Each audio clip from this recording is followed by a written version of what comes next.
hit the ground and it go off. Yeah, hit the ground and it go off. Yeah, run it. Ooh, I really feel it's my time, think it's my year. Yeah. All right. Good morning, everybody. Happy Thursday. Welcome to the morning show here on Stock Market TV. I am Spencer Israel, joined as always by Steve Strazza, JC Parets, and Chartmaster Alfonso backstage. We got a lot going on this morning. Obviously, you know we're going to talk about Tesla and Netflix. Of course, it's like written in the law that we have to. We have to. We don't actually have to do anything, but we will because, you know, earnings and all that sort of stuff. So besides that, though, don't worry. We have, how many charts do we have at the moment? We have, I don't know, a dozen, 15, 20 charts and counting because they're being made as we speak. So we got a lot to get to today. Our guest is David Zarling. He will be on in about 20 or so minutes. And we'll have Kimmy. We will hopefully have Sean. Not quite sure on Sean's internet status. So does he have internet? Does he not have internet? We'll find out. How about that? So good morning, everyone in chat. Good morning, PK. I have no idea what your comment means. Good morning, One Hole. Doug, 92, Joe. Thank you for the comment, Joe. This is from it's from Costco. Yeah. Oh, we'll talk about Costco too because they had some news as well. All right, strap in, smash that like. Let's go.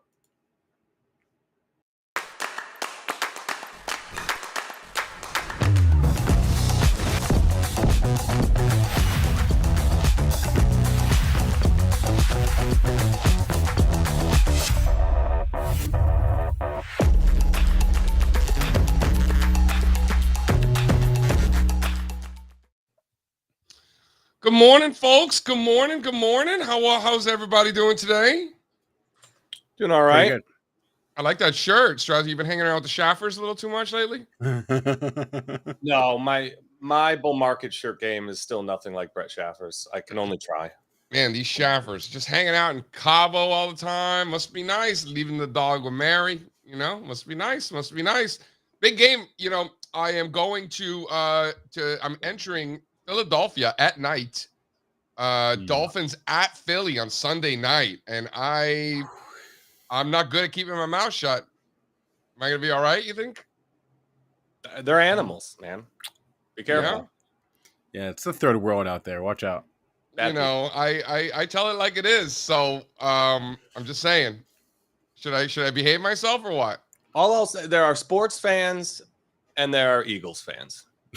I think the Buffalo fans are worse. No, because they're nice people. I'm going in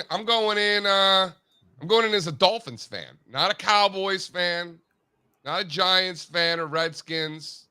We're in a different conference. You think they hate me you think they're going to hate me that much? I don't know. It's going to be an experience. You'll have to report back. All right. We'll see what happens. I mean, I went to the Heat Sixers when the Heat closed them out a couple of years ago. They were just angry at themselves. They weren't really angry at me. Yeah, because that was the Sixers. The Eagles are a different beast. It's a different category. Yeah, all right. It's a different beast. All right, we'll see what happens. If I come on Monday's show with a black eye. Yeah, we'll know what happens on Monday. How about that? We'll know what happens on Monday. Yeah. Well, listen, I'm going to go with some big guys. I'm going with my cousin. He's in the Navy. He's like 6'4". All right. You know? Yeah, and I'm going with an Eagles fan also.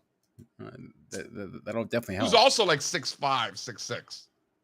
So, who's an Eagles fan? Who do you know that's an Eagles fan? Well, I live in Eastern Pennsylvania. I know a lot of Eagles fans. My nanny's an Eagles fan. She's not coming. Yeah, my wife's best friend, her husband is a sports agent. Grew up in Philly. Played professional basketball in Europe. All right, same. He's coming. So I got some. You know, I'm rolling deep. We're going to a Halloween parade earlier in the day. It's going to be lovely. Cool. All right, should we get to the charts and the stocks and the markets and the? I think we should. The indexes and the averages. Eagles lost to the Jets this week. Come on, they lost to the Jets. Ugh. All right. Yeah, they did.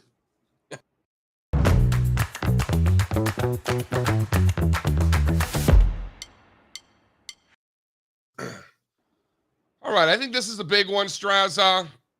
You know, you've been pounding the table on this. My understanding from the arithmetic here is that inflation, as it turns out, was not transitory, is not, will not be. Is that the case here? How come break evens look so different right now? Yeah. I got to look into it. I've never seen them diverge quite like this. So basically what JC is showing here is the tips versus treasuries ratio, which gives us a really good read on break even rates. But when I pull up the 10-year, 5-year, or even 20-year break evens, they aren't looking like this. So I don't know if we're getting bad information from this ratio right now. If one is wrong, one is right. The denominator keeps getting destroyed, so there's that. Am I wrong? Yeah, no. Go to the next one. Let's zoom out a little bit. Yeah. So they move together. So regardless of whether you think it's bad information or not, you think that the denominator fallacy here, all those things, moves with crude oil, bro. Tick for tick. I'm with you, and there's gonna be a post on the website today or tomorrow about this ratio. We're gonna look into the break evens, figure out why they're lagging so much right now. I really think that correlation is interesting. We talk about the market's a mess during a time of the year when the market is supposed to be a mess. So I'm not sure why anybody would be surprised that the market's been a mess for the last few months. If we were seeing healthy, steady uptrends and risk assets making new highs every day, that would be really weird. But of course, that's not what's happening. The market's actually acting perfectly normal, and it's just really been a mess over the last few months. And of course, with that has come higher dollar, rising 10-year yields. And that's been putting pressure on stocks overall. It's not a coincidence there. The day the dollar bottomed, and as you can see here, rates really got going then as well. That's the day the new 52-week highs list peaked. That was July the 12th. And then, of course, the dollar put in a local top there on October the 3rd. Stocks have done pretty well over the last couple of weeks, right? Stopped crashing, some signs of life percolating a bit, right? Here's the 10-year yield making new highs yesterday with bonds rolling over. And the dollar's not making new highs yet. So that's an interesting divergence. Very, very short term here. That's worth keeping an eye on. If U.S. 10-year yields maybe lose those former highs and the dollar never makes those new highs, that would be something, right? That would be something. It's just going to be a lot harder making money in the stock market if these two charts keep moving up and to the right. Every couple of weeks, we're hearing about new highs from yields all year and the dollar since July. Well, the yields took a break, if you recall, and stocks did really well when those yields took a break. There was some stabilization in the bond market. Yields didn't necessarily go down. The fact that they weren't going up was enough to boost stocks. I think this could be something similar. Does the dollar need to crash for stocks to do well? Probably not. Does do yields need to collapse for stocks to do well? Probably not. Just some stabilization, I think, is enough, no? Yeah, I think it's enough. But if you look at these two charts right now, they just resolved higher from ranges. And I think they're still in the midst of, an automatic reaction higher after those breakouts. I want to show the latest scan here.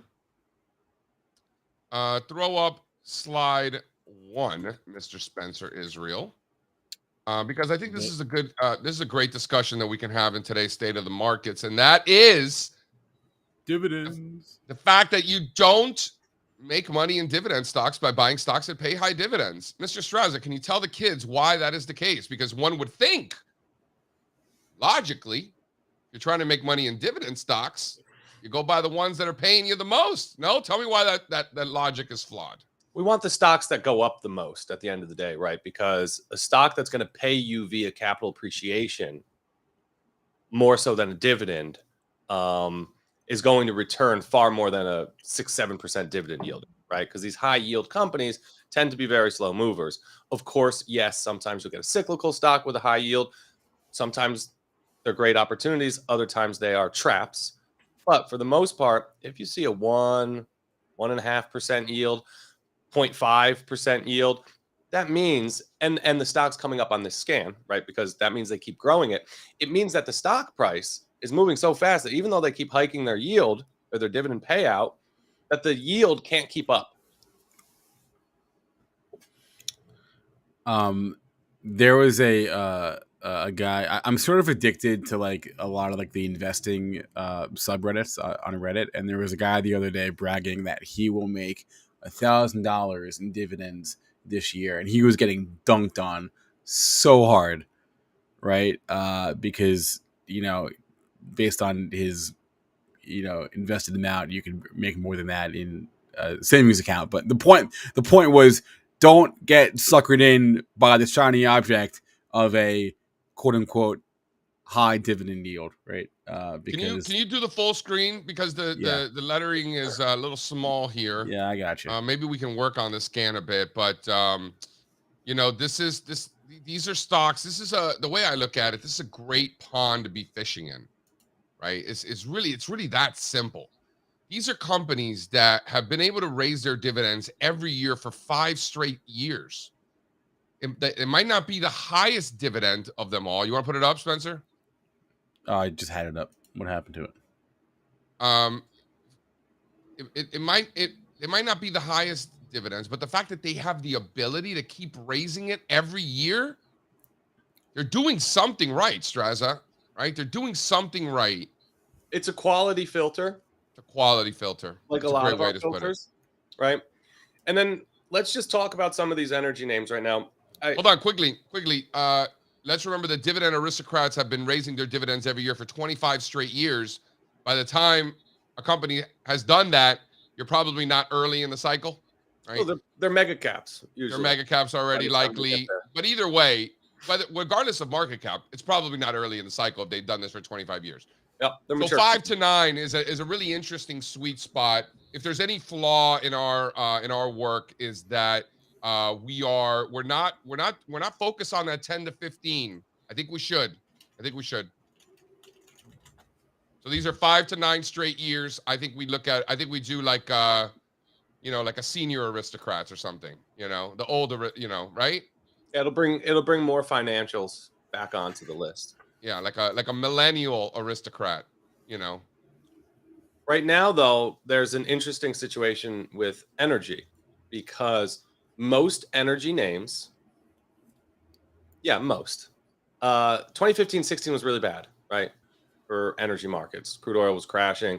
Oil companies were going out of business. 2020 was bad too, and we had plenty of bankruptcies after COVID as well. But it was such a quick recovery. A lot of the bigger operators were able to manage their way through it and continue to pay yields. So what happened was the energy companies that stopped paying their dividends, which most of them did back in 2016, started again around 2018. Diamondback Energy is a great example. That's the one that we featured today. I think we have the chart. Yeah. So been paying consistently since 2018, but now with crude oil just going bonkers, they can pay a lot more than they initially planned to. So they have announced what they're calling special variable dividends. Number of these companies have done it. Pioneer did it. I know they just got bought out. My dad's disappointed about that. But Fang is another one. So they pay the standard yield, and then on top of it, there's like a bonus yield. So you don't get 4 payments a year. You're getting 8 from a lot of these E&P companies. And I mean, if crude oil keeps working higher, they're going to be able to keep servicing these dividends. Fang, if you include the special, it's 5% yield. I put 2% here because I'm only counting the traditional quarterly. If you include the special, which they've been paying consistently for 2 years now, it varies a lot. Don't get me wrong. If crude oil's down big one quarter, that special dividend might be tiny. Crude oil soars one quarter, the dividend is going to be 3 or 4 times the size of the regular quarterly, right? That answers my question. I was going to say, why not just raise the dividend, but you just answered it. So what the variable dividend does for them is they could pay it or not pay it, right? They have the option to say, oh, no, we're not doing it this quarter, right? So it gives them that flexibility, which they need because crude oil is a volatile market. But as long as things keep going well for the energy space, these companies are going to keep paying these yields, and they're going to keep growing them too. So, yeah. All right. Bang. I know we've got a couple of items that you want to mention before we bring in the man, the myth, the legend, Mr. David Zarling in the house. We see him in the green room. Quickly, Dow futures are flat. S&P futures up a little bit, 10 basis points. NASDAQ futures leading the way. up 35 basis points this morning. Bond futures pretty much flat, gold flat, silver flat, copper flat, oil down 70 bips, about 60 cents. Dollar inching slightly lower here. VIX flat, yields up a little bit on the 10-year yield, but watching this dollar carefully, watching this outperformance out of growth this morning. That's front and center to me. All right. Let's talk Netflix, and then we'll bring David on, and then we'll do Tesla afterwards. You don't want to do Sound Tesla good? first? You don't want to do Tesla first? People want to hear about Tesla. I want to talk about Okay. Netflix. There's not really anything to talk about in All right. Tesla. Netflix, there's something to talk about. I thought the Netflix report was more Quite interesting. the opposite, as someone who read All both right. the reports. But right. I didn't read either report.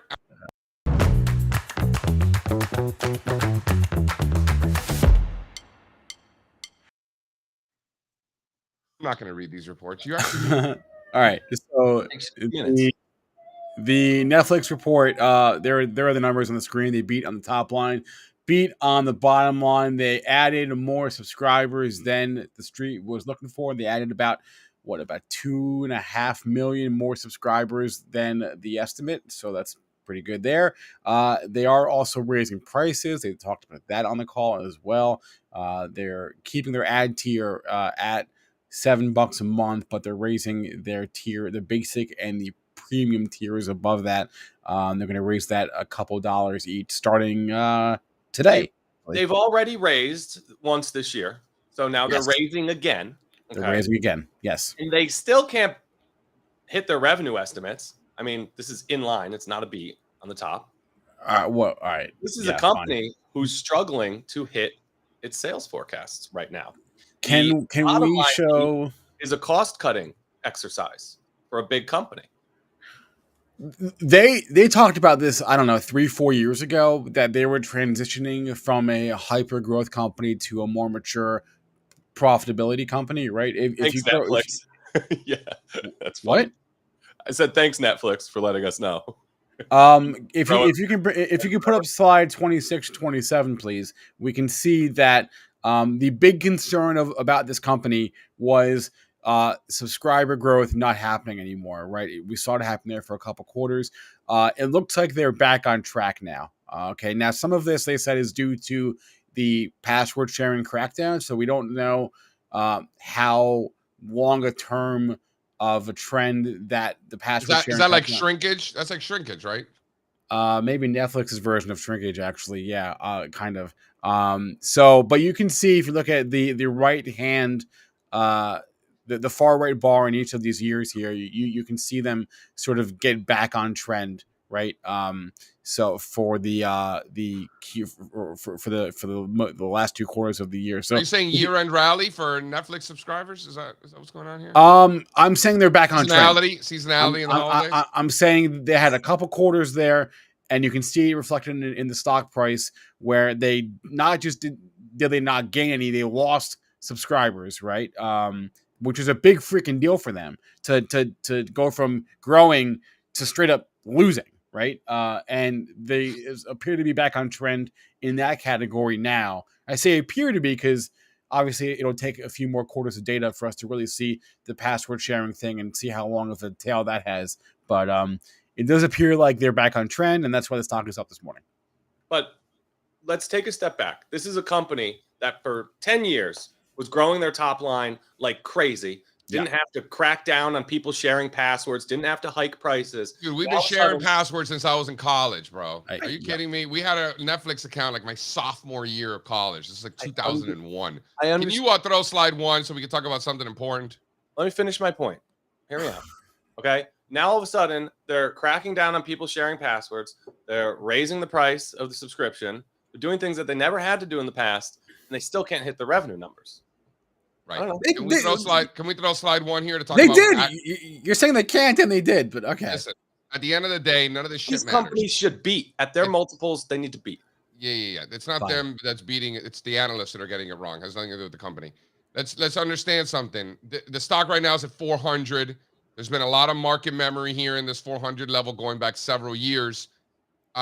Recapturing that 400 level is constructive We're still stuck below 460. Amazon's in a very similar situation, by the way. There's work to do. This is messy. Above 400 is a great step one. 460 is the bigger level there. I think it's going to be trouble. I mean, maybe, who knows? Maybe we rip right through that 460. I have no idea, but I doubt it. This was a great trade for us last year, but JC, it's just not the same risk reward that it was. Agreed. Right? 250, played it back to like 350, a quick gap fill. The move happened in like less than 2 quarters. Yeah, I was very interested and involved then. This is just a sloppy mess, and the fundamentals aren't great. All right. Speaking of liking it extra sloppy, you wanna throw up that Tesla? No. Let's bring on David first, and then we can do Tesla. Fine, there's nothing to talk about in the Tesla either. No, there is, but it's a huge miss. All right. Did they miss or did analysts miss? All right. I'm bringing David on. I hope he's ready. I hope his mic is working. We'll figure it out. Jay, we've been friends for a long time. Make the call. I mean, this is pretty professional, guys. Nice show you got going here. Mr. Zarling. Good morning. How are you guys? What's happening, my man? Hey, I think you should wear Strazza's shirt when you go to that Philly game. Oh yeah, I'm definitely gonna get beat up if I wear that shirt at the Philly I think game. You got to do that. Listen, I think it's gonna be cold as shit. Isn't it gonna be cold on Sunday night? Yeah. Hey, man, Probably. Man up. Show that Florida strength up in the north. First of all, it has nothing to do with being a man. If it's cold, you put on a jacket. Like, it has nothing to do with my masculinity, you know? Can I just say, it is freezing cold in Florida right now. All right, nobody wants to hear it. Speaking of freezing cold, how's Wisconsin? It's fantastic. Autumn is one of the best seasons up here with the leaves and the 50-degree nights. It's good, man. And you're a Bucks fan? I am a Bucks fan. I'm gonna be watching your Heat on the 30th. I'm going to that game. Oh, nice, dude. Nice. Yeah, it's be good. Yeah, basketball season really kicks into high gear after St. Patrick's Day. Yeah, no, I get you. We're all excited because of Dame. That's all. Of course. And the Packers just, we ready to move on? Yeah, well, I'm a Vikings fan. We talked about them last time not making the Super Bowl, and I think we're on trend for that. Yeah, that's all right. That's all right. All right. So, Mr. Zarling, you do a great job. So Mr. Zarling comes to us from a financial advisor perspective, which is very different than other guests that we have. Of course, we have other financial advisors, but like yesterday, for example, we had Brett Conrad, who comes to us from more of like an individual investor, portfolio manager sort of thing, not so much a financial advisor. As an FA, here we are going into in the fourth quarter. What kind of conversations do you find yourself having with customers, market specific related? Sure. I think there's a lot of coaching people through psychology right now, as far as loss aversion and recency bias. Right, a normal pullback in August and September for some feels very similar. If you don't use charts, right, and you're just looking at what an account is doing, and it's pulling back, it might feel similar to like summer of last year, and you're like, oh crap, are we doing this again? It doesn't have to be that way. So you're just coaching through your own personal biases, how you perceive this information, and then you coach them on the seasonality that we've been marching with seasonality all year long. This pullback in August and September is about how you would draw it up, and all the underlying things that are going on with bullish percent, stocks above a 50-day moving average. The rubber band this is how you would draw it up going into October, November to resolve higher out of here. I'm not saying that that's what happens, but the table is set. Throw up chart 5. David's speaking to one of the charts he brought along. So basically you're saying we got a little reset in breadth here. Yeah, absolutely. Yeah. So, and you look at when we get down to that 15 level, that seems to be coincident a lot of times with good bottoms. Doesn't have to, if I could take this chart all the way back to 08, there's times where it stretches like this and then it snaps. But I'm not here to be a fear monger. It's just, that's the reality of the situation. This is a great setup for a bottoming process at this point in the year. Sentiment too, right? Absolutely. I don't know who shared that, commodity trader short positioning chart. That's been going around. The positioning short is pretty incredible. Yeah, they're short copper too, most short ever. So it's kind of really? like a similar positioning there, right? Yeah. So I mean, the opportunity is there, and we know that November, December, January, February, March, April are some of the best 6 months out of a 12 months. We're above a 200-day moving average. We're above 4180 on something like the S&P 500. If we can have small caps hold 165, 170, you use a ETF like EQAL, which is an equal weight Russell 1000. It's holding an important level. So everything is sitting there. Do we see buyers show up? That's TBD. But yeah, here's the EQAL chart. It'd be great to see that above 44. I think it's off to the races if we're doing that. But right here would be a logical place for buyers to show up. Looks like the Russell, looks like the value line, right? This is a great index. I like this so much more than RSP. Yes, People don't use 100%. this I love stuff. it. It's the major leagues and the minor leagues. Yeah. All together, equal weighted. Can we talk about market capitalization? Seen a ton of mega cap strength for sure. Look at the Russell 1000 versus Russell 2000. Look at the Qs relative to the Russell 3000. There's a lot of different ways to look at it, and you're seeing the same trends here. A lot of different ways: mega caps over small caps. Something that's really interesting is that it doesn't have to be either or. There are stocks somewhere in the middle. In fact, mid caps have held in a lot better than small caps. So when you're looking to allocate assets, and sounds to me like you like putting money to work around here, how are you thinking through the market cap allocation here? Well, I mean, the mega caps continue to be in an uptrend. I don't want to overcomplicate it. It's lower left to upper right when you do things on a relative basis. Do you see a reversion trade in small caps? If you look at a relative chart of just something as simple as IWM versus SPY, we've broken below the COVID lows. Do you see a reversion trade back up into that level? You absolutely could. You would have to be pretty tactical to hit that, but on an absolute basis, you would have a really nice risk management level. But for now, it remains to be the big cap, mega cap theme, and why mess with that? And there's always the good old fashioned S&P that tends to do just well. But MDY is a great piece. Or you guys were talking about quality before. If you look at like something like COWS, COWZ, on a relative basis, that's holding up. This chart you got here of the S&P, this is a great chart because this is a confluence of things going on here. To orientate people, we've got a 200-day moving average in blue, the 4180 level shaded in gray. You got the VWAPs from the high in green, from the October low in orange. Everything is setting up into this area for where we would expect to see demand. And the great news is if we don't see it, that's information too. So let's back up here. So we're talking about the cows. This is the Pacer US Cash Cow 100 ETF, not to be confused with live cattle futures, which are also doing well. Yeah. So these are companies that have a lot of cash, I take it? This is just based on op cash or shareholder return? Well, you busted me. I don't know, but I can tell you that it's supposed to be based on quality, that holding. Yeah, it's not shareholder return. It's cash on the books. Yeah. Yeah, what do you mean? Cash flow. Yeah. No, Cash what do you on the mean? books. Okay. So one of the things about this index is that it's equally weighted, right? So the largest components are CVS, Valero, McKesson, Marathon Petroleum, Exxon, Chevron, Phillips, AbbVie, Occidental, Diamondback Energy. Speaking of young aristocrats, a lot of energy. Because they're printing cash right now.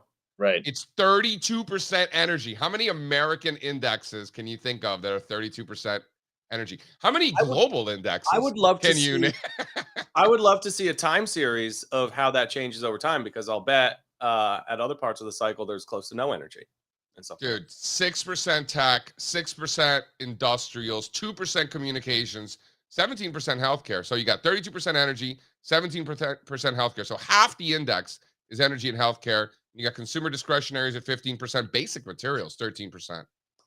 Oh, the chart. No real estate, no use. And all I know is the chart is lower left to upper right. It's near the highs. If you look at it on a relative basis, right, opportunity cost versus the S&P, it's in a good spot.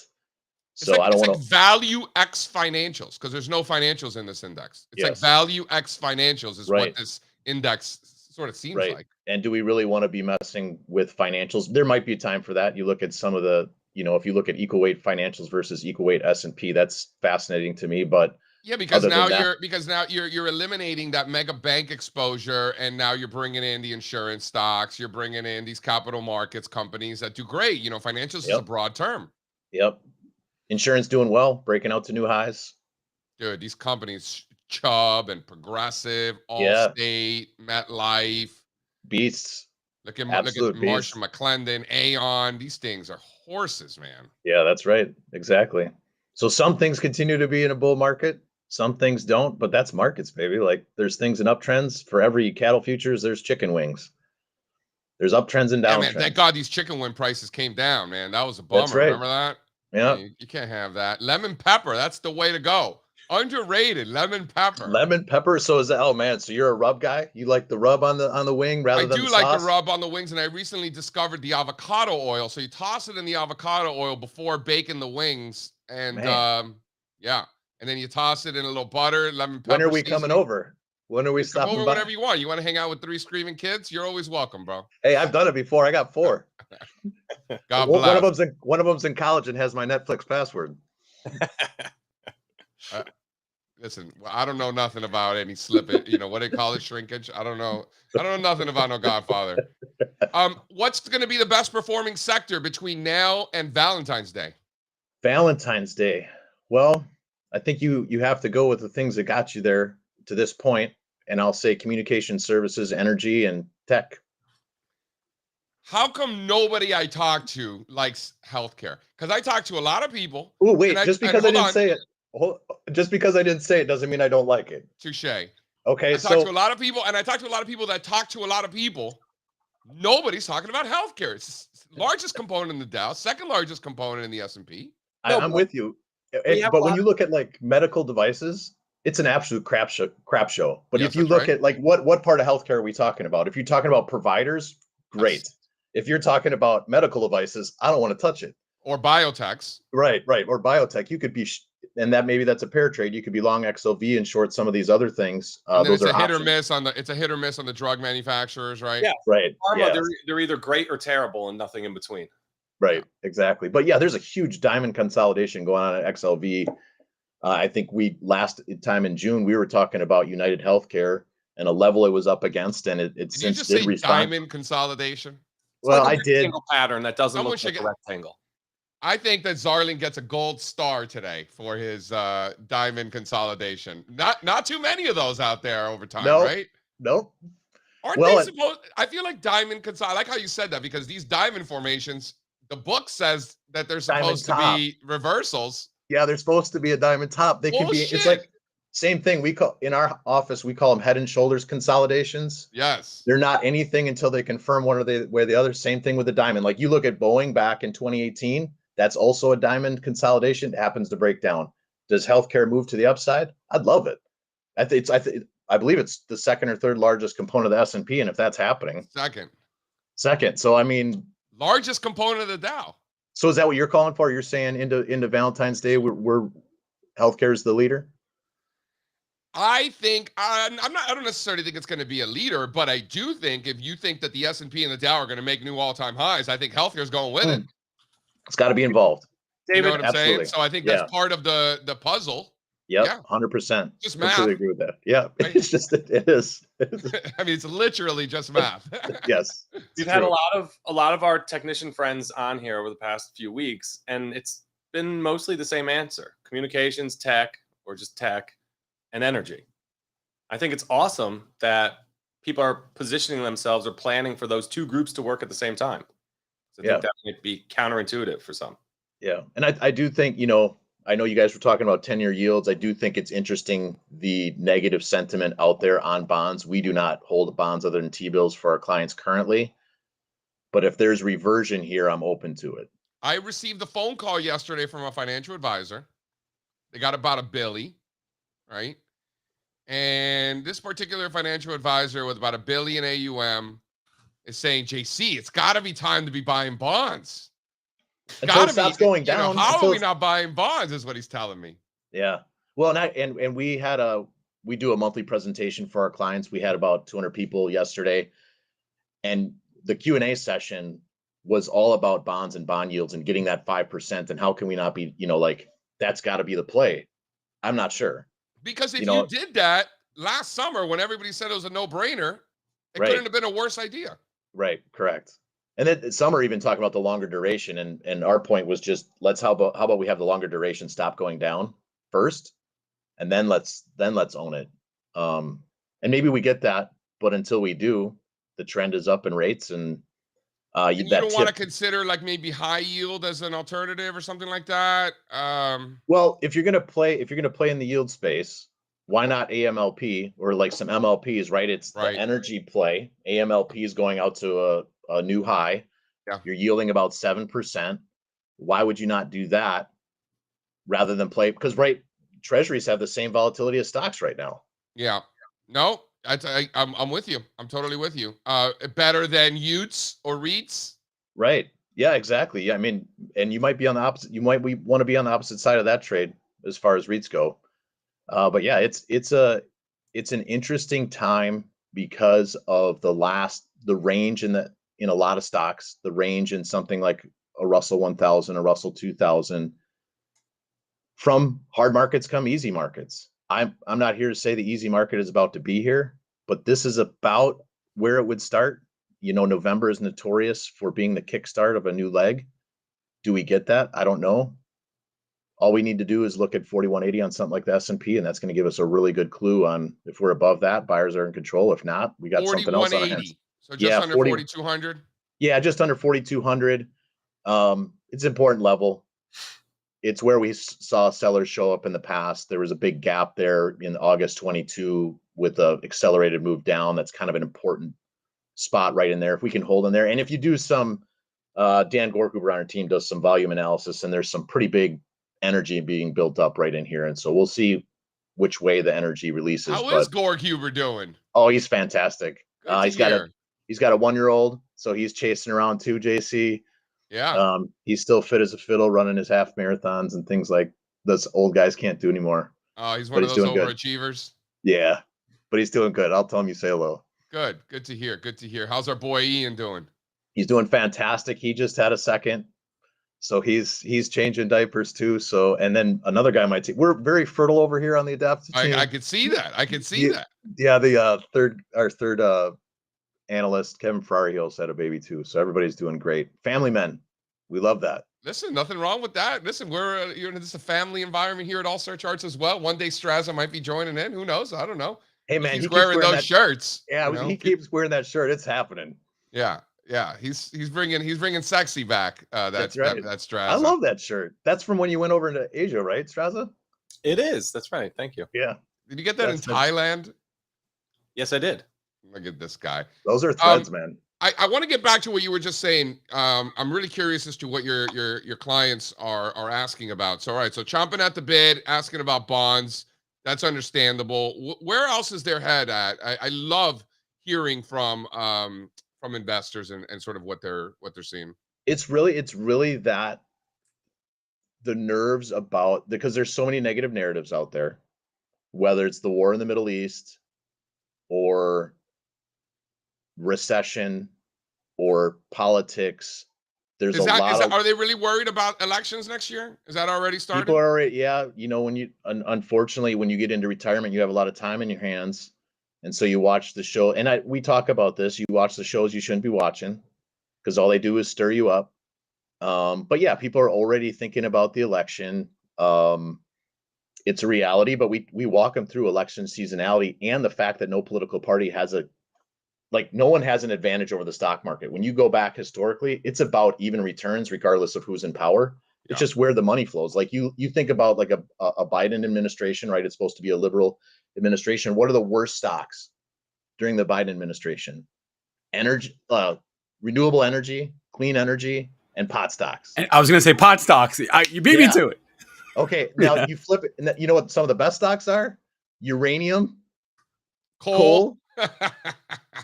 Okay, so does this ever fit the narrative? It never fits. Like, we have to use charts. No, and you make a great point, Zarling, because it's not so much about is it a Democrat or is it a Republican? It's where in that 4-year cycle are we? Right? Amen. And it's just about the foot dropping. Once the foot drops, the dust settles, and the dust settling is where's the money flowing, and you just observe what's going on with relative strength. That's why, it's one of the greatest things that you teach is relative strength. You're looking at one thing versus another, and you can quickly identify where the strength is going into those environments. And we're going to continue to do the same. But as far as other sentiment from my clients, it's really are we going back into what we were in the summer of last year? It's the fear of, are we heading lower? Are you saying that your clients are oozing recency bias, just oozing out of them? Yes. And we that's talked pretty. about That's pretty standard. That's pretty consistent over time. You'd find. well, absolutely, and it's amplified when you look at something like the Russell 2000, and you have a 20% range that goes on for 18 months. That's a longer than what I don't want to say normal because markets aren't normal, but that's the widest range we've seen in something like that since the 70s. So you look at that type of volatility, and that can mess with individuals, especially when you're sitting on a larger nest egg and some of the movements are larger than a salary you ever had. Yeah. So it's working through, look at percentages, don't look at nominal dollar values, be aware of your recency bias, be aware of loss aversion and how you feel, because being above 4180 is not the same as being below 4180. So just keep that in mind when we're looking at accounts and managing money, that a pullback in August and September is perfectly normal. What are you worried about? Forget your clients. What are you worried about? I don't typically get worried, but things I think about are, why are we willing to discount treasuries faster than we are junk bonds? That's an interesting dynamic to me. When you look at the chart that Strazza was sharing, tip IEF, I know you guys compared it to oil, but that's inflationary in indication. So do we get a resumption in inflation? Yes. I look at the chart of JPY versus USD. Where we bottomed into October is when that relationship stopped bottoming. That's where we're at right now. If we break below that. So for me, I don't know if worry is the right term, because we have a plan. If we break below, let's say 165 on IWM, or we break below 4180 on S&P, where that relationship's breaking down, we're going to be owning cash and T-bills. That's what we'll be owning. That's what we'll be doing. And then how do you own T-bills? BIL? Yeah. BIL. That's There's a great some ETF, huh? It is. Well, it's got a lot of liquidity. I mean, T-bills are the most liquid environment on the planet, but there's other things. They don't move. You have no, right. they don't move. The worst case scenario, right? If the government defaults on a payment, you're at par. You're just not getting the coupon. Whereas if you're owning a longer duration treasury, you're dealing with both the downtrend and not getting a coupon paid. Yeah, I have a stupid question about this bill ETF. How do they treat the dividends for tax purposes? Is it treated as interest or dividends? Interest. It'd be cool if it was dividends. It would be cool if it was dividends. I thought we just found a loophole on here. Yeah, so there's also some other things out there like PULS. That's a short duration bond ETF. There are some things out there that we do use in addition to bills, so we're not just in one place, but that's how we're expressing it. Yes. Who's winning the Super Bowl? Dolphins? Man, they might have a shot to be there. That's for sure. I mean, and I love the coach. I love his attitude. I love his swagger. He seems to have him pointed in the right direction. And if offense keeps carrying like this, I think this will be a good test this weekend. To see, you got a pissed off Eagles team trying to show something at home. Can you score points against them? We'll see. I think they have a chance. Sunday Night Football. It's going to be great, man. I'd love to see a Chiefs Miami AFC. That would be a fun game. I know Miami needs home field advantage, because think about January going to Cincy. I guess that's out of the question already. But going into the season, it was like, do you want to go into Cincy in January? No. Do you want to go into Kansas City in January? No. Do you want to go into Buffalo in January? No. You need home field advantage. Yeah, right? and I think if you're playing at home and Tyreek gets to play his former team, I think that'd be a pretty good storyline for the NFL to sell. No problem. All right. Well, there's the conspiracy theories coming up. Here we go. Oh, nah. Not at all. All right, Zarling, listen, man. The chat loves you. Fan favorite. Bring him back, Spencer. What took you so long to bring him back? Come on, Spencer. I gotta work through the list, man. We got a lot of people to get through. Bring him back. Hey, who's better? Who's the better guest, Zarling or Ian McMillan? Ooh, let's do this. Who's the better guest? Come on. Make the chat vote. Make the chat vote. Who's the better guest, David Zarling or Ian McMillan? I'm gonna say my man Ian McMillan, man. He's pretty good on this stuff. He does a good job. JC, you weren't even here when Ian was on, or one of you wasn't here when Ian was on. I forget which I've one known of you. Ian a zillion years. I'm just messing around. Yeah, he's getting us fired up. But see, this is good because it brings out that office like camaraderie and challenge. It's going to be good. Yeah, I like it. And then when you have Ian on, he's going to up his game, and then I'm going to come on. I'm going to be wearing Strazza's shirt, and it's going to be like we're just going to keep like amplifying this thing. All right. Like Thanks a lot, David. Thanks. All right, David, appreciate you guys. Adios. Thank you. All right. I love getting perspective from advisors, and especially the advisors' clients. You know, well, I liked your question about like, are they actually seriously talking about the election? Because like that's like a generality, a stereotype. Like, oh yeah, people, do they actually care? But no, he's like, yeah, they actually do care. So you know, that was good to. I also like how he pointed out the fact that most people are not like us, looking at charts and saying, "Oh, look where we came from. What a standard correction. Nothing to worry about." Most people don't assess the market that way. They open up their Schwab or Fidelity account, they see a lot of red for 3 straight months, and they're thinking something very different from what a technician or an analyst might be. Now let's remember Zarling, Ian, Gorghuber, like that whole team of financial advisors looks at things the way we do. Yes, they do, but he's mindful of the fact that his clients don't, right? So he probably has that conversation a lot. The market's gone nowhere for 3 months. Is something wrong? Is the market broken? What's wrong? Great question from Time This Tie. I don't know the answer to that question. What's the question? Really? When's Fahmy coming on? I don't know. We can't find him. We have to find him first.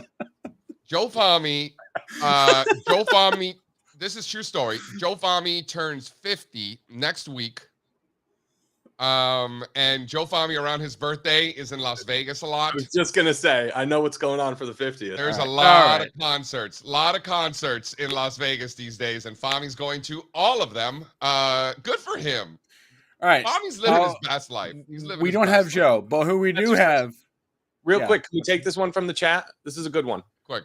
Andrew Sendor, XLC has been extremely powerful. When looking at the holdings, 50% is Meta and Google. Can we just buy those 2 names instead of XLC? Yes, and you should. All right, that was quick. So we don't have Joe, but we do have Kimmy Sokoloff. She's here. She at least shows up, and we like her. And she's trading every day, incredibly active. And let's see, yesterday 3 for 4. Yesterday, Boeing, Shopify, First Solar. Let's talk about what she's watching today. I think Kimmy's trolling me. I go downstairs and like fix up my coffee while you guys are doing this, and she's like shorting every stock I'm buying or buying every stock that I'm bearish on. I think she just fades everything I do. I don't know. That's her strategy, not you specifically.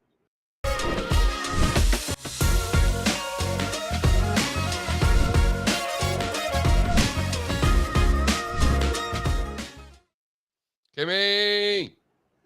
That's funny. I heard Strazza. Yeah, but doesn't that make sense? Like you're fading strength, you're buying weakness, right? In a very short-term period, and Strazza has a longer-term time frame where he's buying strength and shorting weakness. Like exactly what just said is exactly what should be happening, and it is. Yeah.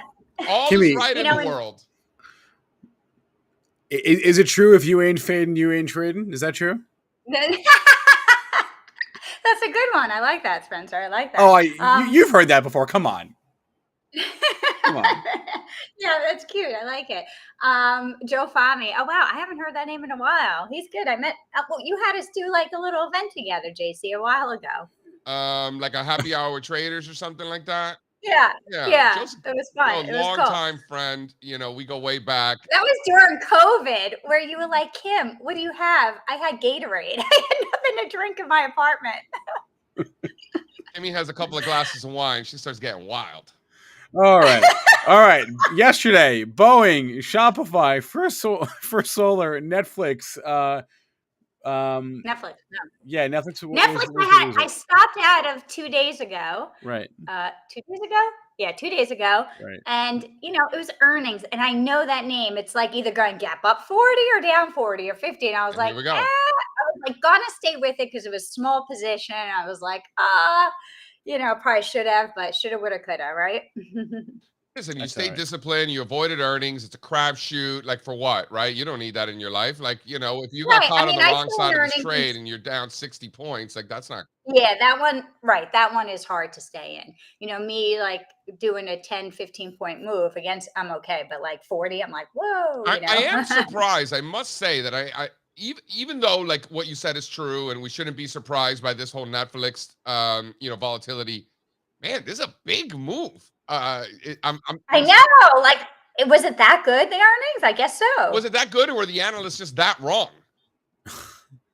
Yeah, that could be true too. I mean, it's at $400 now. Is it going to stay up here? I mean, I'm not messing 16% with overnight. That's a lot. Like this is a big market capitalization. We're talking about a $150 billion company. So what is that? $20 billion or so? I guess that's not that much.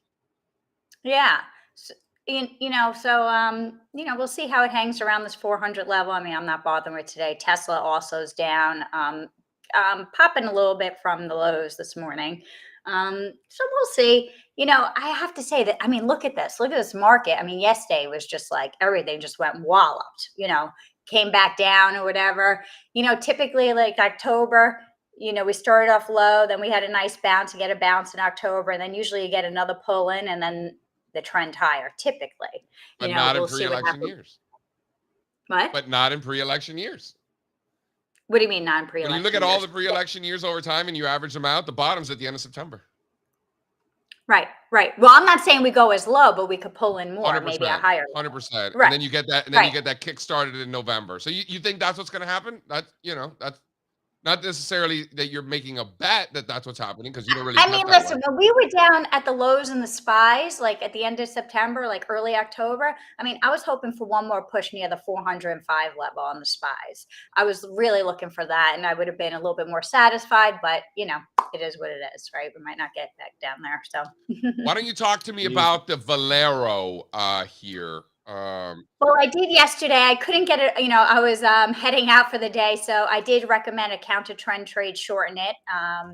Someone in the room did take that trade. It was nice. I had my order in, and when it was near the high or whatever, and I didn't get filled, so I just canceled because knowing that was going to be, I had to leave after 12 yesterday, so. It needs to get above 135.70. It's hitting at the 50-day right there. So if it pushes past that, then maybe we see like 137 or so. It's had a big move from that 127 area. So we'll see, how it goes from there, right? Yeah. I'm looking at, you look at some of these other refiners. Look at MPC showing a lot of relative strength there. Yeah. Looks better than Valero. I think if you're right on one, you're probably going to be right on the other.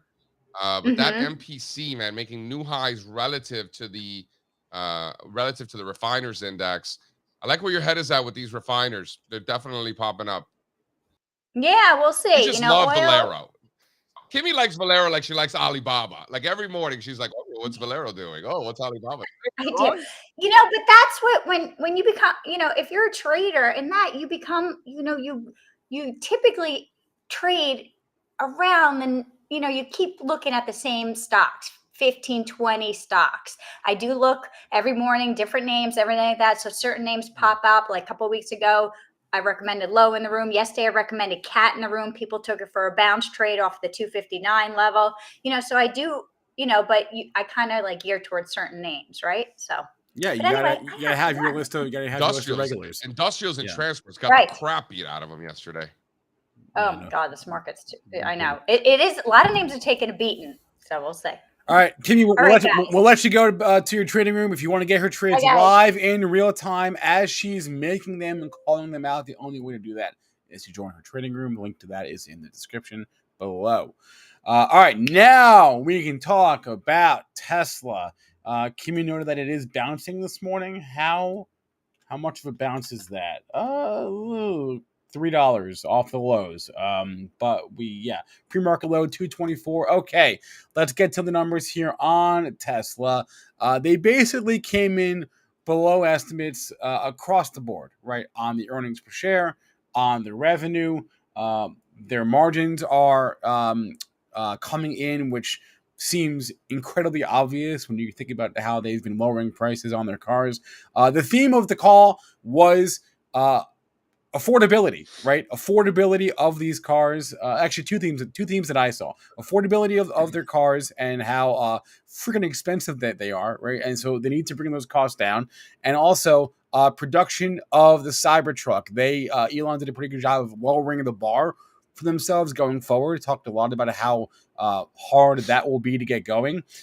They are still on pace for their prior delivery guidance or production guidance for the year. So even though they came in below estimates on the deliveries for the current quarter, they're still on pace for their guidance they gave a few quarters ago for the full year. But yeah, amazing what these car companies could do when their workers show up and work. Right. Well, They don't have 4-day work weeks. Well, they had some factory shutdowns because of updates, so that was why their deliveries were light. But anyway, affordability, their cars are expensive, and they seem to. He seems to imply that demand for the Cybertruck is not especially high, which makes a lot of sense because that's exactly what Ford and GM are saying about their electric trucks. Nobody wants an electric truck, right? So, honestly, the headline numbers weren't great. But it is Tesla. It doesn't really trade off fundamentals ever. So take it all with a giant grain of salt. I thought it wasn't the worst report ever. Why would you take it with a giant grain of salt? Because it's Tesla and it's Elon and it's a cult. And I would much rather. This is a stock where I'd much rather trade off of technicals than anything related to do with the fundamentals, right? Because a few things. You did a really nice job with that summary. Okay, really. thank you. And when you talk about affordability, it's an ecosystem strategy, right? They look at Apple and they're like, "We're going to do that, right? We're going to cut the price of these things so that everybody has one, and then they're ours, charging for software and all these other things." You'll hear Elon come on the conference call and talk about, "What do you see? Our services revenue." Right. So that's the world that they're trying to move to. So they have to make the cars affordable to do that. Their margins are going to get smacked. But what did I say to you guys in the chat last night? I mean, this was for all intents and purposes, this was a very, very bad miss. Yeah. I mean, first time they've missed on the top and bottom line in 4 years. So yeah, it's definitely notable. Quickly, read some reactions. just for those of us who are interested in what actually matters here, which is the price of the stock. We are still in the middle of this range, literally smack dab in the middle of this range. Let's call it 200 to about 320. We are at 225. So towards the lower end, I suppose, of this range, but nevertheless in the middle of this range. There's really nothing to talk about here. So they're getting their price targets cut across the board. Morgan cut from 380 or from 400 to 380. Canaccord 293 to 267. Thanks, Citi guys. 271. Thanks, guys. Wedbush 350 to 310. I like Dan Ives over. I think is that Wedbush. He is. I know Dan. If you want to get him on the show, So- we can do that. Tesla, in a nutshell, we would characterize last night's conference call as a mini disaster. This is a bad report. And I think it's encouraging that the stock is not down more. I think they were waiting for the call last night, thought Musk might come on and provide maybe some color around the falling margins and constant price cuts. But instead, he came on and talked about AI for like 30 minutes. Yeah, that's true. Yeah, that was part of it. And I will say, too, when Elon Musk tells me like AI is going to be huge for us, like we're going to kill it with AI, I 100% believe him, right? But is it going to happen this decade? That's the... Yeah, it's going to happen this decade. It's not going to happen this year. Better happen this Wait, decade. to answer Andrew Bell's question, the analysts get a lot of their estimate data from the company, right? So it's kind of the same thing, right? In this regard, It's modeled off of what the company says. It is not the same. It's not the same thing. And It's modeled right. It's modeled off of it. I think the real question is a company missing their own guidance is much more important and material than a company missing the analyst estimate. That's shouldn't really happen. Almost never happen unless you just have a terrible CFO. Right. But when we talk about beating or missing, no, we're talking about what the street is expecting. Right, which is consensus analyst estimates. which come from the company in a way. So anyway, we got a question earlier in the chat about what happened to JC and Strazza's new S&P 500. We are not doing a new S&P 500. That's too many stocks. We don't have time for that. But we are doing a new Dow, and Tesla is going to be included in that. Yeah. Was GM or Ford ever in the Dow? Come on, Strazza. They've got to. Had to be. They've got to have been. Yes. Come on. Yeah. The generals, GE and GM. The generals were like the FANG stocks of their day. Imagine that. Man. I just had a new GE microwave. So far, so good. So far, so good. Yeah. All right. They've never been criticized for making shitty appliances. Right? Man, KitchenAid is my jam. I have a rule in my house for electronic appliances. I want Samsung or LG, and I broke it. I'm no expert, but I've heard a lot of bad things about Samsung appliances. So they have been very, very good to me. I go for the quietest ones. I don't care the brand, but the dishwasher, I want the quietest one, the one with the lowest decibels. So I've learned. Same thing with washer and dryer. We moved into my house like 3-4 years ago. The washer and dryer sounded like an earthquake was happening. It's like, this is ridiculous. Me too. Mine was from like the 1990s. Just got a new one. My new washer dryer, you don't even hear it. It just whispers. Technology, man. It's a beautiful thing. Yeah. Anyway, wait. Joseph Mason says Ron Barron says that a new Tesla is the same as a Corolla with the rebate. Yeah, maybe a tricked out Corolla, not like the basic model, right? These cars are expensive, and Elon talked a lot about that, and that's where they need to sort of hone in, because this is probably the second or third or maybe fourth quarter in a row he's talking about interest rates on the call. He's clearly very concerned with them because it makes. What do you mean they're expensive though? They're not expensive. No, that's the point, that it costs what a Toyota Corolla costs, which my suspicion is not a lot. No, they are. What? They are expensive. A Tesla? Toyota Corollas? Dude, the price of Teslas has come down tremendously. Well, that's what everybody keeps talking about. They're cheap now. Right. And in fact, when you calculate the lifetime value of a Tesla, it's probably cheaper than anything. Can you lease Teslas? Is that a thing? Well, that's a different. I think you have to buy them. I think so. I don't know. What? Never tried. The base market price of a Tesla is like $43,000. Not bad. I don't know. Do we have Patty on it still today? seems freaking high to me. I don't know. Do we have what? Patrick on, because he could clear all this up for us. No. We were in his car. Remember in California, we were in his car. He's like, "Yeah, you could punch up TradingView." I'm like, "Really?" That's cool. I don't know. Cool. Maybe I'm out of touch with the price of cars because I haven't bought a car in a while. But still seems like I certainly was. I hadn't bought a car in 20 years. I went car shopping. I'm like, "How much?" Damn. Yeah. All right. Could be. Anyway. Okay. Speaking of media, I want to talk about saying I did just for a second. They did something last night. They actually said this previously, that they were going to have a new reporting structure in terms of how they break out the parts of their business, and because of that, they had 8K or whatever out last night, and for the very first time, they actually broke out ESPN's profitability, some ESPN specific numbers, and ESPN is ridiculous. Disney did. ESPN is pretty profitable. Turns out, who knew? Wait, ESPN. What? They didn't always break out ESPN? Not from like a bottom line standpoint. Not like here's how they're much shopping for deals. Well, they're shopping for buyers. Yes, they are. That's the whole point, right? So showcasing the strength of it, essentially. Yes. So the good news here is that ESPN made almost it was a $2.9 billion profit on $16 billion in revenue last year, for the last fiscal year, whenever that was. And that is far, that's more revenue. I'm sorry, that's more profit on less revenue than the rest of Disney, right? Combined. So ESPN is profitable as hell. The bad news is almost all of that comes from cable carriage fees. Are you ready for my fun fact? Fun fact?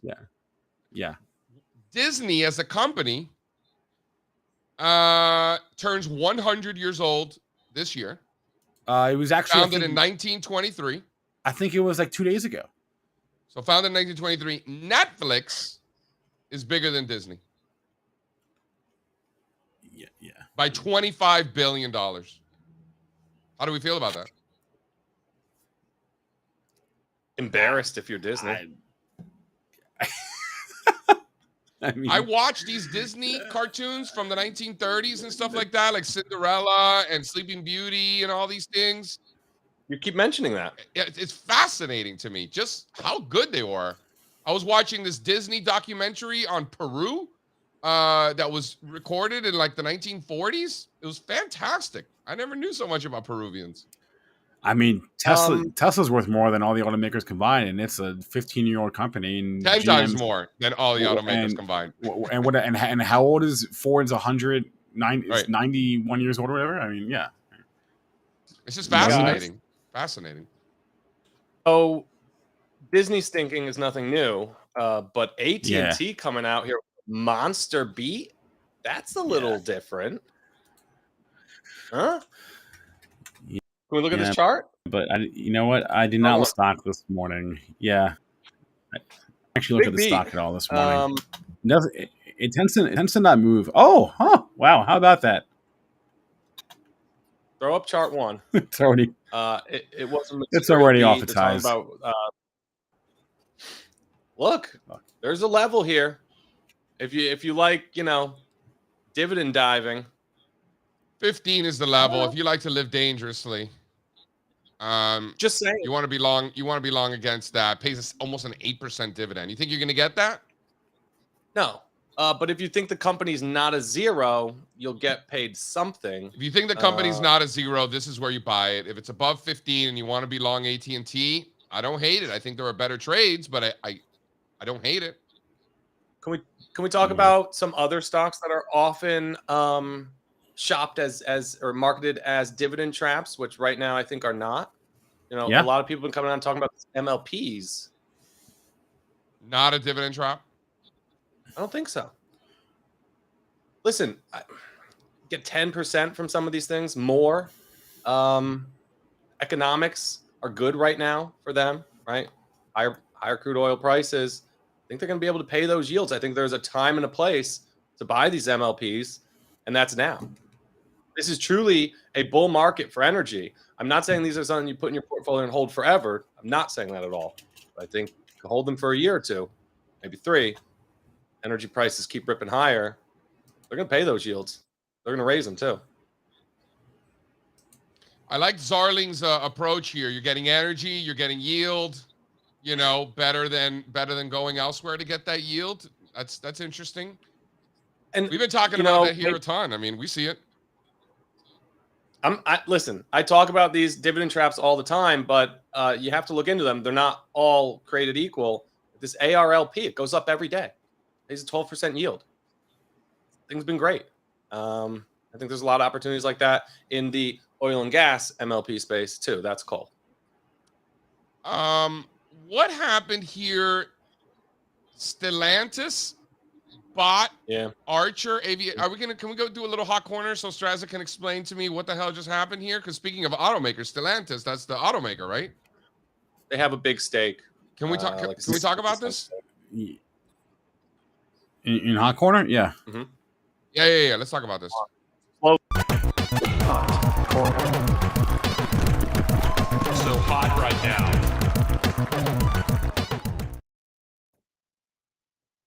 Yeah, I wasn't going to mention this one, Why? but JC's right.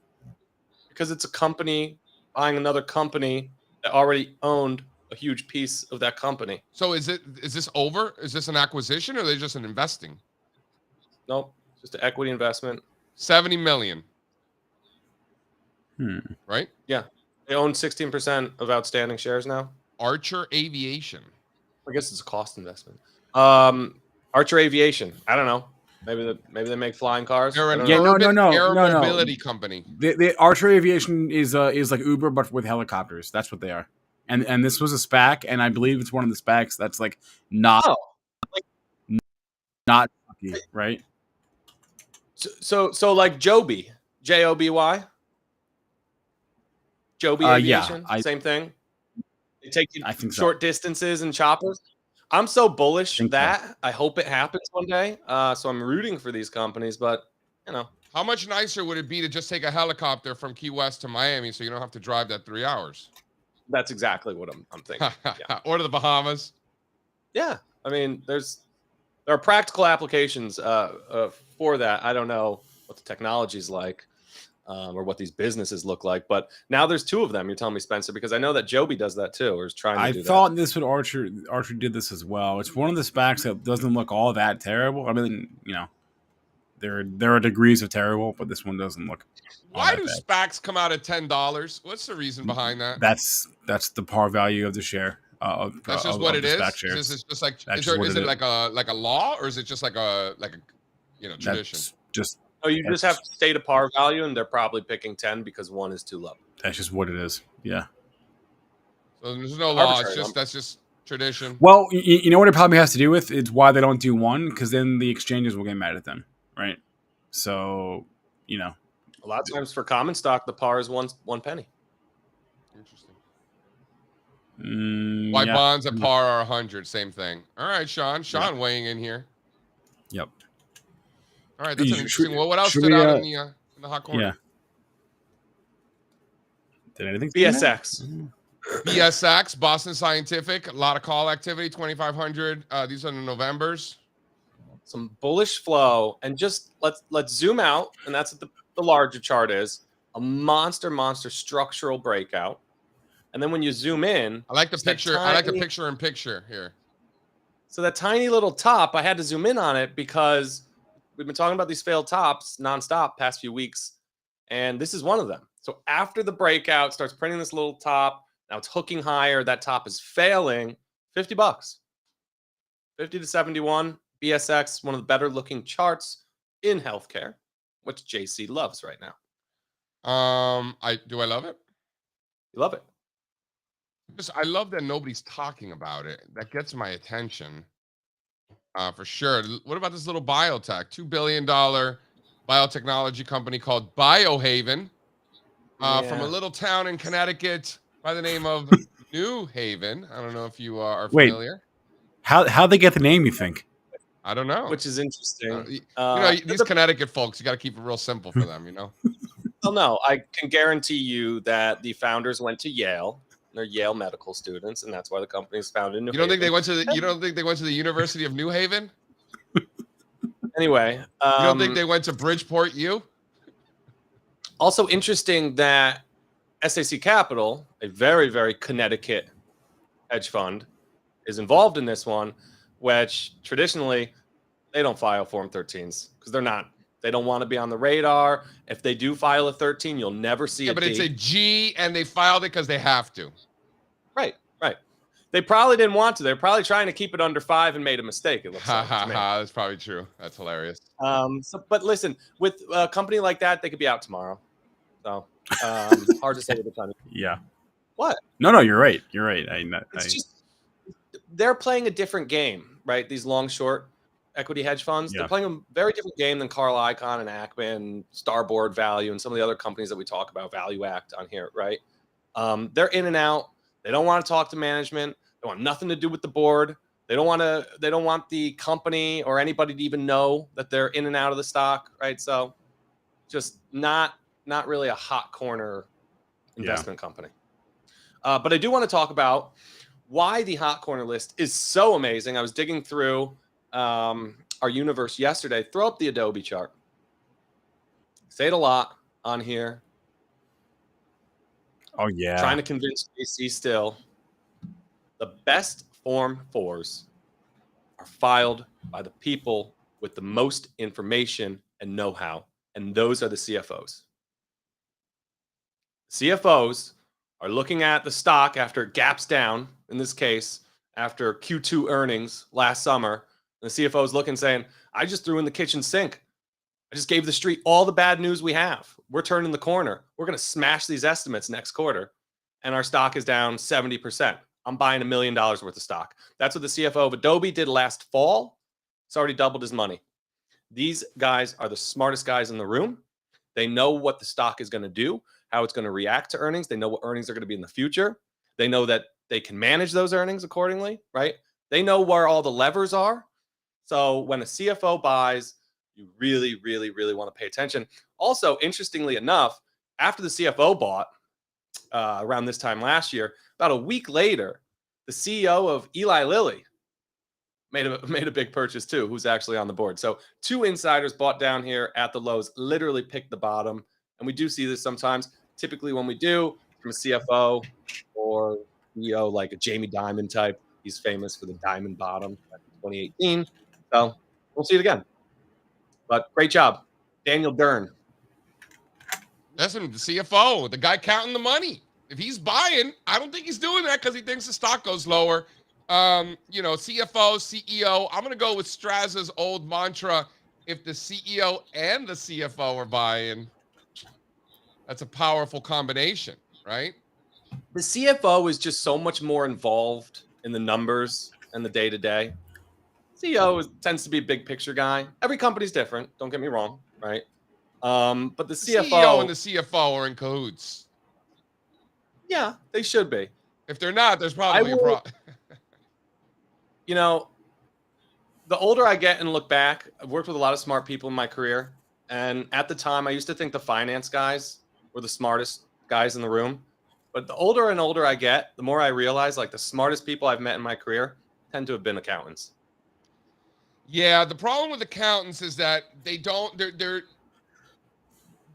a lot of accountants is that they try to make business decisions based on what the accounting is going to look like instead of making business decisions that are the best decisions for the business, right? They think like accountants, and that's a problem. We want as a CEO for many years. I like when I talk to Danny. Danny thinks one way in a very hypothetical, theoretical world, and Danny's very good at that. And I'm like, yeah, but Danny, in the real world, it's like this. And he comes around because he understands. He's like, that's true. Like Danny's very open-minded. Danny doesn't like to be called a CFO because he's not a CPA. So he says that he's more of a COO, but we all know Danny. He's kind of. Yeah, he's the CFO. What JC's saying, we have a great accountant, and the two of you are like, it's perfect because you're like the abstract guy, the big thinker, and then Danny's like numbers, man, numbers. Yeah. So. Comes together, and those are the best combinations. You work well together. Yeah, as has turned out over the years. All right, should I bring Sean? Sean appears to have his internet back finally. So bring him on. Should we bring him on? Yes. Yeah. All right. Sean McLaughlin. Shawnee baby.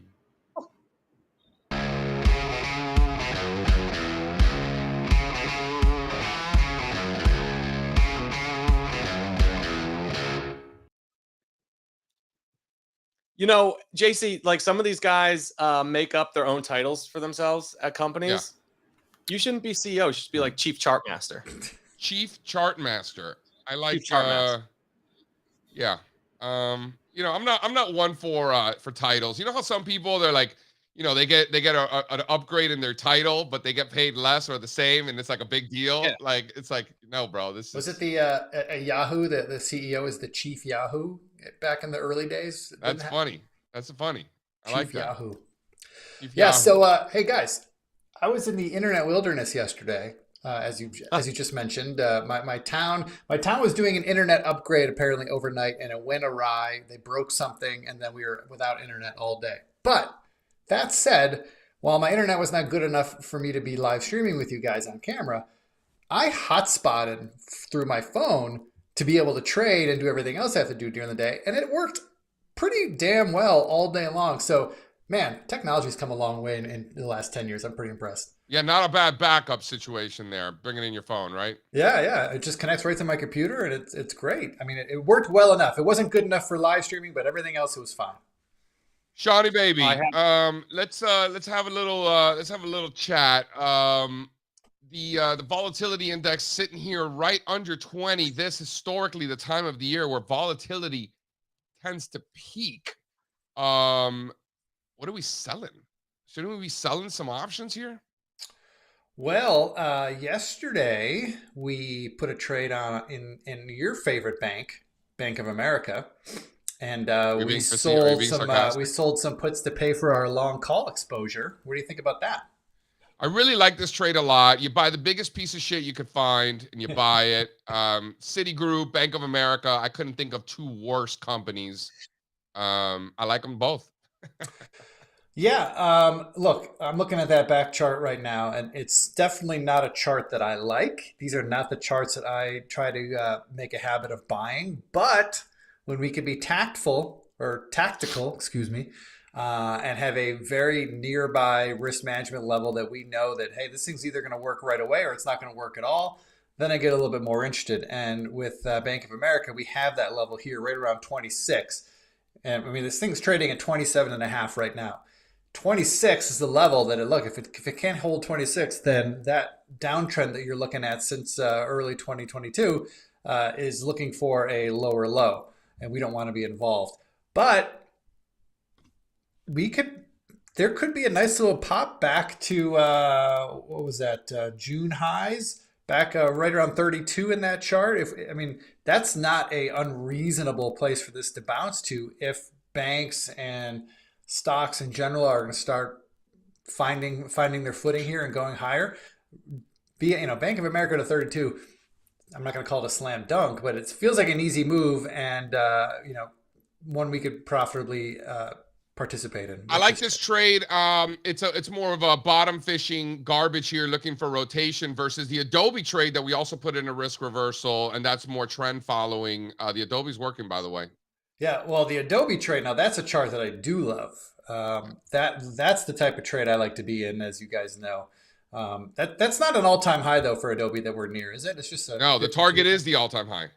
Right. It's like Google and Meta. It's not far. Yeah, right. And just like the target for Google is the all-time high, the target for Adobe is the all-time high, 70. That's why we bought the 70 calls, Sean. You see how this works? 700 calls, yes. I'm sorry, what did I say? 70. The Y-axis gets me every time. Short-term relative strength has been really impressive in this name. Yeah, no, this Adobe, similar story. We did a risk reversal in this. We sold the 460 puts and bought the 700 calls. So far, it's working. Knock on wood. But this one we have a lot more room to be wrong. Stocks trading June. at 5. Bank of America's now. Right, Bank of America. If it's not going to work, it's not going to work pretty quickly. We're going to know pretty quickly. Whereas Adobe, it's got a lot of wiggle room here, which wiggle room is fine in a risk reversal where you sold the puts far away, because if the stock just meanders sideways for a while, even in a wide range, if nothing happens and our stop never gets hit, well, then the calls that we got in and the puts that we got in are both going to expire worthless. We put the trade on for a net credit when we put it on, not a huge net credit, and that's certainly not the win that we're looking for. But if both options legs expire worthless, we keep that credit and we get paid for our patience, I guess you could say. Anybody want to sell naked puts in Tesla?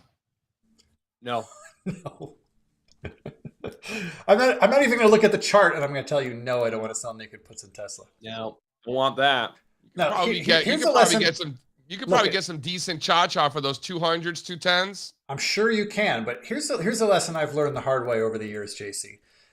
It's very sexy and very there is edge often in selling options when implied volatilities are elevated, or if there's a big sell-off, you could fade that sell-off on the first sign of a bounce by selling a put. That works more often than it doesn't. But the lesson I've learned the hard way is that when you get into names that they're just in the news every day for whatever reason, doesn't matter what the reason is, whether it's because of their products, because it's their crazy CEO, it's because of politics, whatever, a name that's in the news every day, that's a tough name to be selling premium on, because you're one headline away from getting your face ripped off. And You're getting paid for it. Nice, though. You do get paid because it's risky. Yeah, you better. Yeah. Well, not for me. That's not a trade for me. all right. The Getting paid nice for those 200s and 210s, though. Go ahead, man. I'll cheer you on from the sidelines. 45 days out? That means we're selling what? I guess the Decembers at this point, right? What strike you looking at? 200, 210. Let's see. You would want to do December. 200s, you're getting 670. That's it? Well, remember, earnings just happened, so all the premiums getting sucked out of these options. If you sold them yesterday, you probably would have got $9, $10. You think? Really? Yeah. Man, let it dance. Actually, I take that back. You might not have gotten $10. I just realized the stock. I was going to say how far away that was. I was like, I don't think so. Similarly far away put yesterday, you would have got $10, but now you're only going to get 6 something. What were you saying, Strazza, about the market? Stocks are on the ropes right now. Dow Jones Industrial Average down a whopping 0.02%, down 12 points. So flat. S&P's flat. NASDAQ 100 futures up 20 basis points. And then crude oil basically flat. Natty gas flat. Dollar down slightly with interest rates up slightly. Looks like a messy morning. Not much happening in either direction. Regional banks catching a little bit of a bid. Industrials yesterday and transports really got the crap kicked out of it. Industrials up slightly today. But, man, that was a bad day for transportation stocks yesterday. Down like 3.5%. Small caps look like they're ready to plunge and finally take out these lows. You know, we always say more times the level is tested, the more likely it is to break. Yeah. They just can't get up off this level. I think it probably goes. Look at micro caps. And I don't know if the banks hold up well in an environment where the Russell's breaking those year-to-date lows. You still have a little shelf from last year, right, which is like the last line of support. Maybe we flush out, test that, rebound, but ideally, we wouldn't be back here right now after the bullish action that we saw a few weeks ago. Biotechnology making sloping trend lines there in that chart. What? It's a rectangle. No, it's a rectangle. Are you guys seeing biotechs making new 52-week lows today? They're bad. On the XBI? Yeah. Yeah. IBB, same thing. Medical devices too. Gross. Yeah, IBB, same thing. Interesting. Spencer, what do you say? You hit it. Look, quick little recess before we go.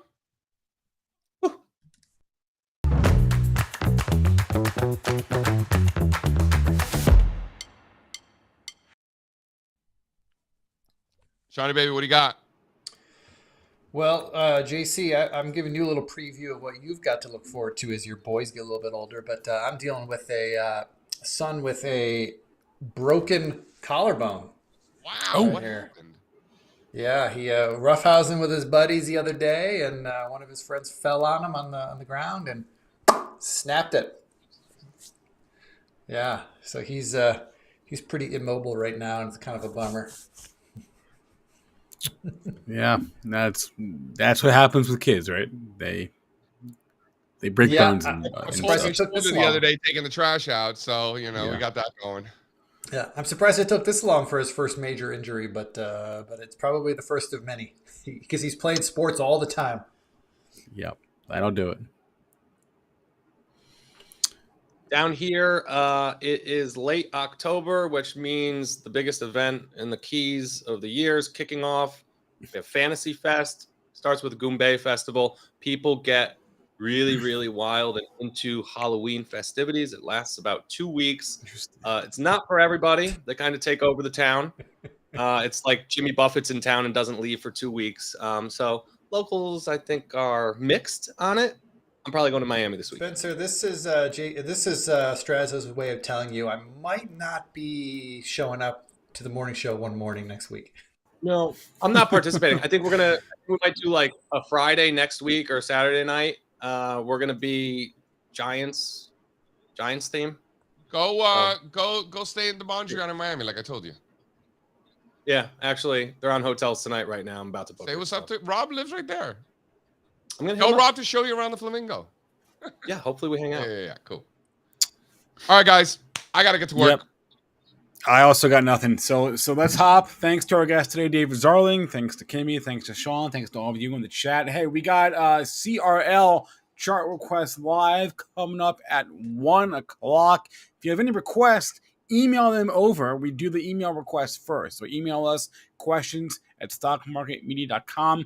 Prior to CRL, we have the options jam session with this guy in the red shirt here, Sean. He'll be on, what's that, at noon, right? Yeah, that's at noon, Yes. noon Eastern time. So we got options jam at noon, chart at 1.